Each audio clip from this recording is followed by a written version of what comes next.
ज़्यादातर ओवरऑल देखा जाए तो जो स्मार्टफोन कंपनियां हैं वह आए दिन कुछ ना कुछ अपना नए स्मार्टफोन लॉन्च करती हैं या अपने पुराने वाले स्मार्टफोन के अगला वर्जन लॉन्च करती हैं, अगला सीरीज लॉन्च करती हैं। मतलब आए दिन कुछ ना कुछ उनका नया प्रोडक्ट आता ही रहता है। ज़्यादातर ऐसा मतलब चाइनीज़ कंपनियों में सबसे ज़्यादा होड़ मचा रहता है कि वह अपना पुराने जनरेशन के नए जनरेशन को लॉन्च कर दें, पुराने जनरेशन के फ़ोन से अच्छा प्रोडक्ट अच्छा जनरेशन जो अगला जनरेशन है, अगला सीरीज़ है, उसे जल्दी से जल्दी लॉन्च करें। और यह बात ज़्यादातर वीवो, ओप्पो और रियलमी में ज़्यादा देखने को मिलती है। तो अभी हाल ही में जो सोमी है, सोमी ने भी अपना एक Mi 11 अल्ट्रा सीरीज़ जो है सीरीज़ का फ़ोन लॉन्च किया है और काफ़ी स्पेसिफिकेशन वाइज बहुत ही अच्छा फ़ोन है।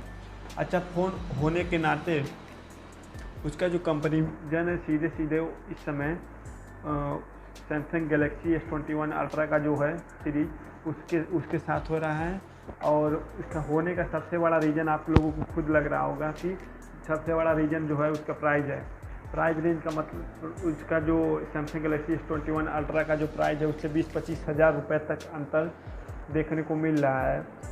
तो इसी कारण लोगों को के मन में ऐसा कहीं ना कहीं सवाल ज़रूर उठ रहा होगा कि जो स्पेसिफिकेशन वाइज जो चाइनीज़ कंपनियां हैं या जो भी कंपनियां हैं सैमसंग के कंपटीटर में, वह स्पेसिफिकेशन वाइज सैमसंग से इस तरह कंपटीशन में लगी हुई हैं, या कंपटीशन नहीं कहेंगे, मतलब इस समय इस तरह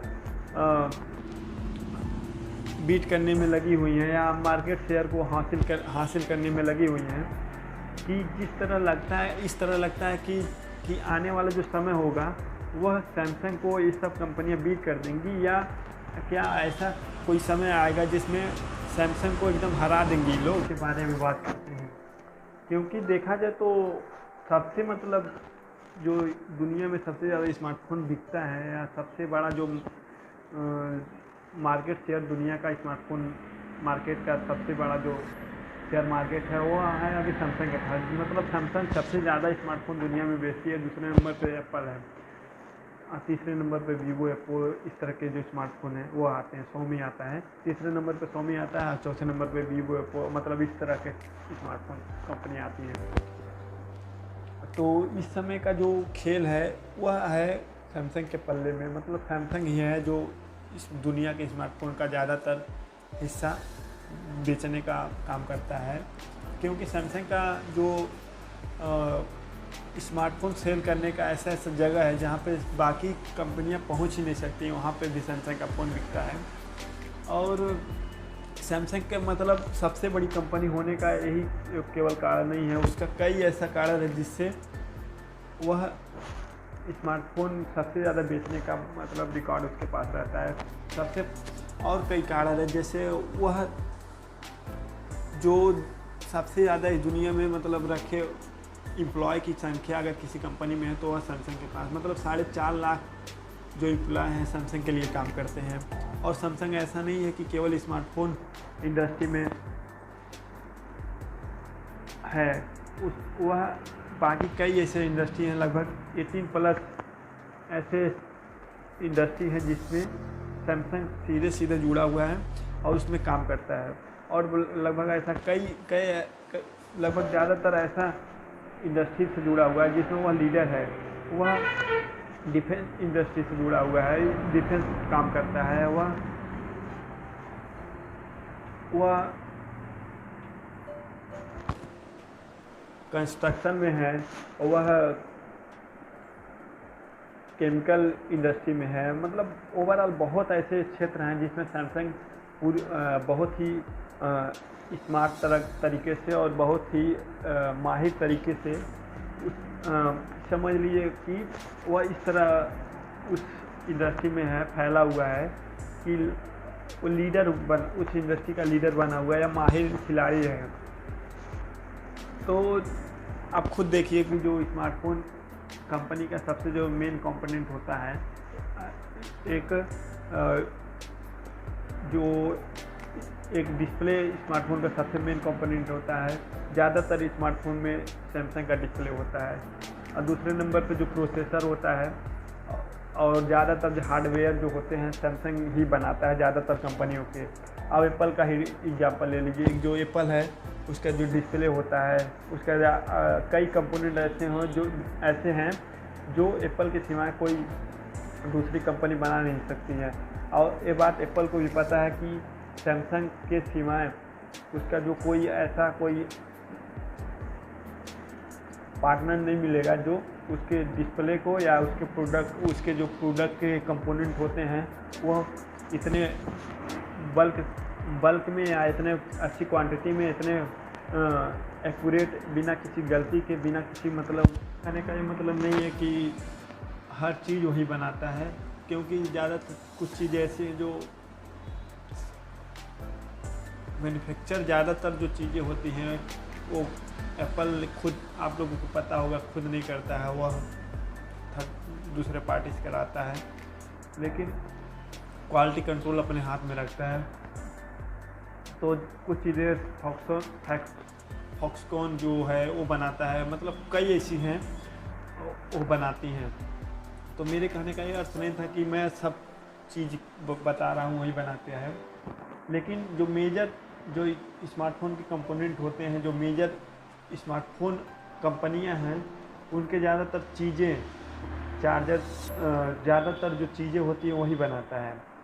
तो अगर इस सब से देखा जाए तो यह कई कंपनियों के नीड बना हुआ है, मतलब ज़रूरत है, बिना इसके उन लोग अपने प्रोडक्ट नहीं बना सकती हैं। अब जैसे एप्पल है तो एप्पल खुद जानता है कि वह सैमसंग के बिना अपने आईफोन को नहीं बना पाएगा।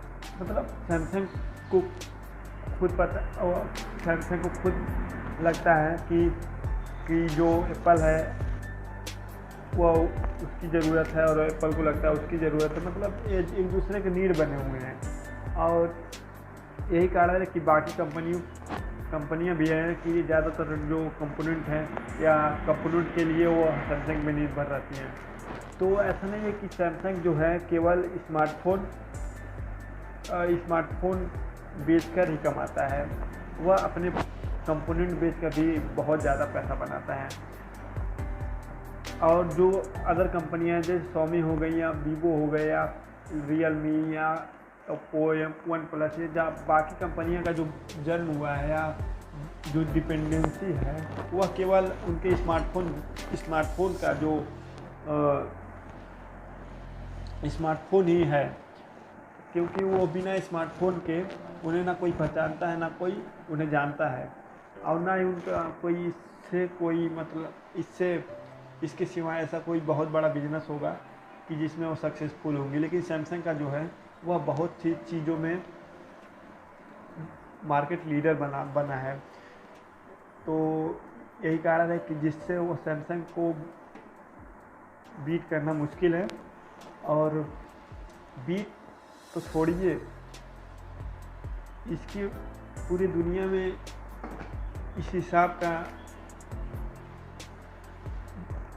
सैमसंग के लोगों की ज़रूरत है कि अभी कई सालों तक उसका ना कोई कंपटीटर होगा ना कुछ। मतलब ये नहीं कह रहा हूँ कि कंपटीटर आएगा नहीं, मतलब छोटे मोटे कंपटीटर तो हर सबके हैं, लेकिन मतलब ओवरऑल देखा जाए ज़्यादातर जो अभी जिस हिसाब का सैमसंग का कारोबार चलता है पूरी दुनिया में, अभी कई सालों तक, कई दशकों तक इस तरह चलता रहेगा। ऐसा नहीं है कि सैमसंग बैठा रहेगा यानी इन्वेंशन नहीं करेगा अपने। ऐसे खुद देख लीजिए खुद आप लोग कि वह कई ऐसे प्रोडक्ट हैं जिसमें वह सबसे पहले लाया। गैलेक्सी फोल्ड का जो कॉन्सेप्ट था सबसे पहले उसी ने इंट्रोड्यूस किया था, और फिर से मल्टीपल फोल्ड फ़ोन निकाल रहा है। तो मतलब जो इस समय या 10 साल बाद भी ऐसा नहीं है कि वह उसे कोई बीट कर देगा। ना करने का सबसे बड़ा रीज़न है कि वह लगातार अपने आप को बदल रहा है, अपग्रेड कर रहा है, इन्वेंशन कर रहा है, और कई ऐसे प्रोडक्ट बनाता है जिसमें वो खुद सबसे आगे रहता है। अब फोल्ड जो फ़ोन आया वो सबसे आगे पहला वही निकाला था। तो यही सब कारण ऐसे हैं कि जिससे सैमसंग को बीट करना मुश्किल होता है, मुश्किल लगता है। तो आई होप आप लोगों को ये बात समझ में आया होगा।